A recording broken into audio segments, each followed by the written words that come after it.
సూర్యాపేట జిల్లా రాఘవాపురం గ్రామానికి చెందిన ప్రముఖ పర్యావరణవేత్త మరియు జల సాధన సమితి వ్యవస్థాపకులు దుశ్చర్ల సత్యనారాయణ గారు నల్గొండ ప్రాంత ప్రజల తాగునీరు, సాగునీటి హక్కుల కోసం ఎన్నో పోరాటాలు చేసిన ఆయన ప్రకృతి కోసం ఒక అద్భుతాన్ని సృష్టించారు.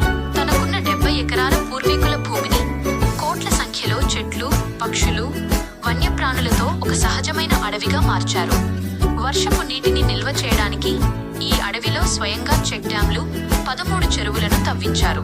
ఈ అడవికి జంతువులు, పక్షుల యజమానులు. నేను కేవలం ఒక సేవకుడిని మాత్రమే అని నమ్మే ఆయన ఇక్కడి పండ్లను ఎవరూ కోయకుండా కేవలం వన్యప్రాణుల ఆహారం కోసమే కేటాయించారు. దశాబ్దాలుగా ఆయన ప్రకృతిని కాపాడటానికి చేసిన ఈ అద్భుత కృషిని ఈ లఘు చిత్రంలో మీరు చూడవచ్చు.